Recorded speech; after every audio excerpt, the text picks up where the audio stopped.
The biggest thing that people underestimate when starting a business, I would say the biggest thing that I underestimated was the amount of cash I would need to have access to on hand.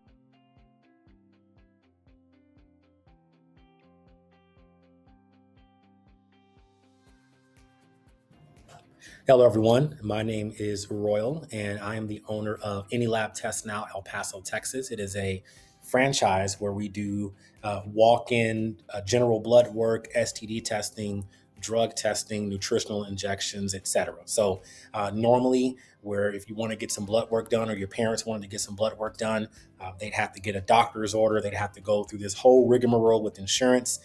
What we do is we skip all that. You can come directly to us, get your blood work done, and it just makes things easier for you.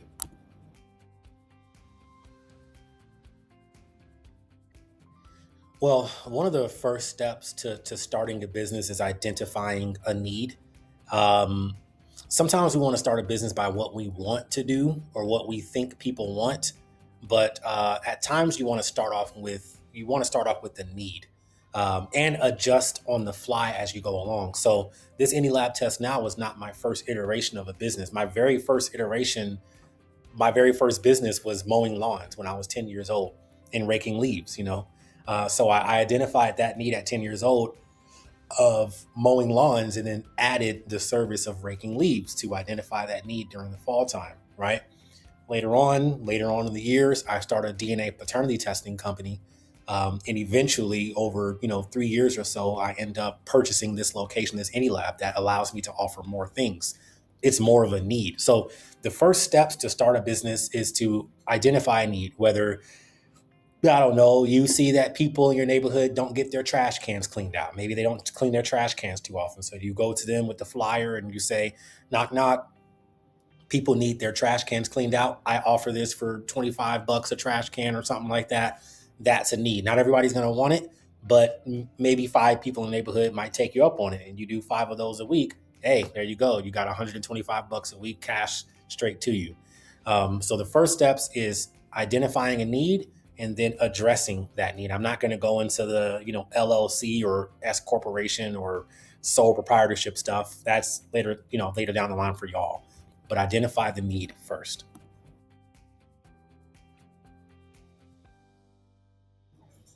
All right. So, what skills are most important in business today? Well, you have your hard skills, your technical skills, and then you have your soft skills. Your hard skills are the know-how. It's the craft. It's I know how to do landscaping. I know how to code. I know how to paint, etc. Right? The soft skills is communication, it's looking people in the eyes, it's customer service, it's follow up. If you mess up something in business, which you will, you're going to mess things up. How do you communicate with your client or your customer that you mess things up? Those things all establish trust. If you know how to do something and you know how to communicate well, that establishes trust for your business, which will keep you in business for longer. So the most important things is a combination of hard skills and soft skills. By the way, I own, this medical testing facility here. I'm not a doctor. I did not go to school for nursing. I didn't do well in phlebotomy school to draw blood. I technically flunked out, right?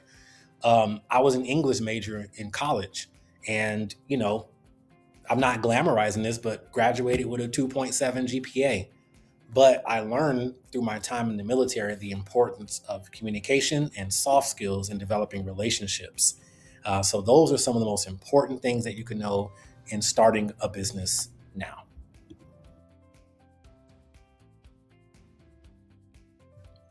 Okay, how did I decide where to spend money and where to cut costs? I decided to spend money more so on advertising.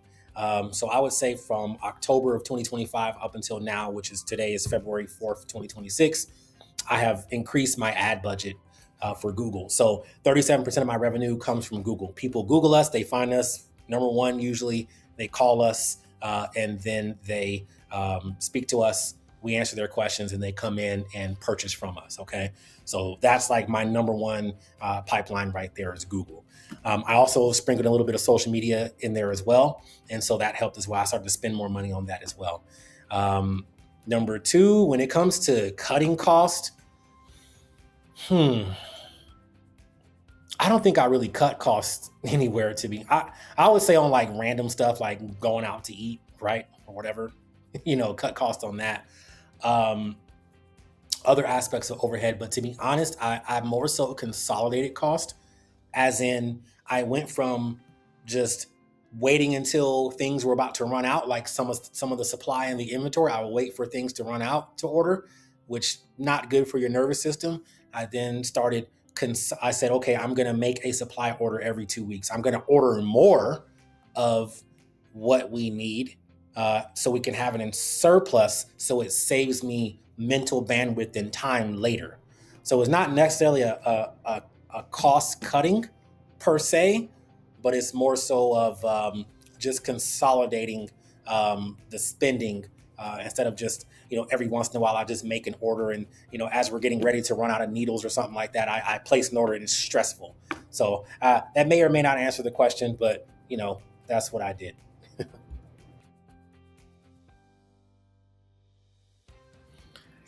Man, how to overcome failure. That's such a major thing. I I view them as lessons learned, honestly. It may sound cliche, but you should. The way to overcome it is to remove yourself from it and look at what happened and try to say, okay, how can I not repeat this? Is this something that was out of my control, or is this something that was in my control? And how can I not repeat this? Um, I would have a very bad um, habit of beating myself up when something would go wrong. And now I'm getting away from that. I'm more so like, okay, what went wrong? How can I fix it? Can it be fixed? Is this something that I need to document? Is this something that I need to tell my team about? To, hey, let's avoid this next time. Um, hey, look, every day I'm learning and I'm trying to figure this stuff out. Every day is a new day. I mean, I know so much now, at least in the past, 28 months of operating this place, just because of what all the failures I had in the past, right? So you can't beat yourself up about it. Also, when you get to a certain point, you want to consult with those who know more than you, whether it's a mentor, whether it's your accountant, whether it's a lawyer, whether it's somebody else in the business. You want to consult with that person to see, to get what lessons they know, what lessons they've learned, or what they know, to save you from making a grave mistake. But don't beat yourself up about it.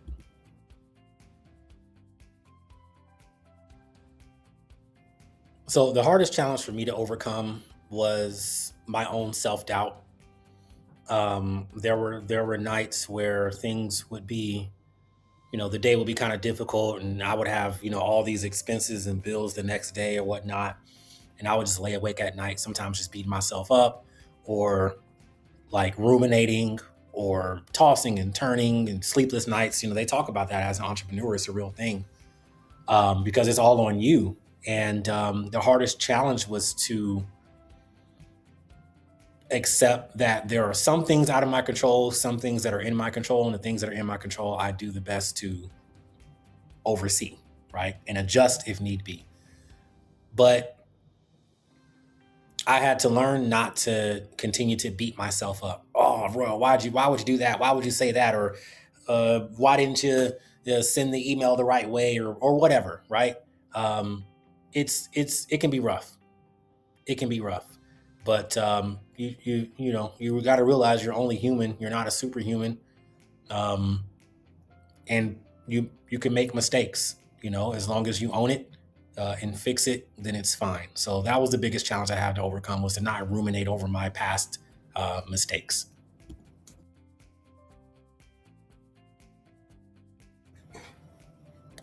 Okay, so what is usually expected to be difficult that's actually easy? Um, I would say handling issues with customers. Like if there's a problem, if there is a problem, like for me, if a test is taking too long for results to come back, or we have to communicate something with the customer that they may not want to hear or may not be in their favor. It may seem like it's a daunting task, but it's really not, as long as you proactively communicate. That's what I was saying. The soft skills earlier in the video, I said soft skills. Um, if you're able to communicate and be transparent with customers ahead of time before it becomes a thing, it seems like it's going to be difficult, but it's really not. So communication, proactive communication seems like it will be, but I wouldn't say it's easy, but it's not as difficult as you think it would be.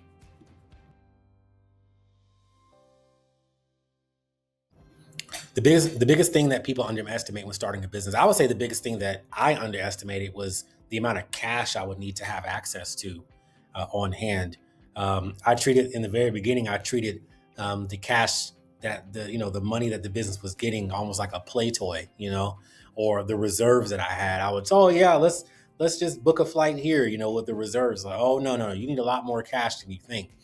If you think you need, $10,000 to do something, you probably need 40, because you have to float, especially if you don't work a 9 to 5, or you don't have a partner or a spouse to help with personal bills or personal expenses. You're gonna need a lot more cash or access to capital. Um, I would also say they underestimate the amount of time it takes to really get the ball rolling. I There is a gentleman who is literally twice my age. He owns what is called a postal annex out here. It's like FedEx, UPS ship station or whatnot. USPS. And every time I see him, he says, "Hey, you're still putting the money in the piggy bank." Saying, "Are you still?" He says, "Feeding the kitty." That's what he calls it. Are you still putting the money in the piggy bank? Are you still feeding the kitty? As in, are you still investing a lot of time and money and sweat equity into the business? With the expectation that, or the hope or the expectation that it's going to pay off big sometime. And I say, yep, I still am. Because it takes years, it takes time. I'm in my third year now of doing this, and I'm not rich or anything like that yet, but I'm starting to see some things pay off because of the persistence that I had. Um, and so I think that some people underestimate how long it may take. They think it might happen in the first year. You're just getting your feet wet. You're just still learning and figuring things out. Um, and a lot of the business owners that are successful out here that I talk to, they say it took them at least 3 years. So yeah, I think they underestimate the amount of cash you need to have and the amount of time it takes. That's what they underestimate.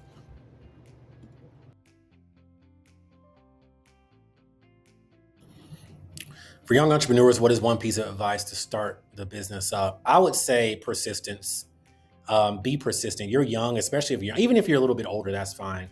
But if you're young and you have time, right? You have time, and you have the energy. Persistence is absolutely key. Like literally, do not quit. Do not quit, no matter what. Reinvest, your profits back into the business, into marketing, into your operation, into making things more efficient, into inventory, into team. Eventually, at some point in time, if you could start hiring, a part timer or something, whatever, right? Um, the biggest piece of advice I would say is just consistency, and through consistency, all those things will happen over time.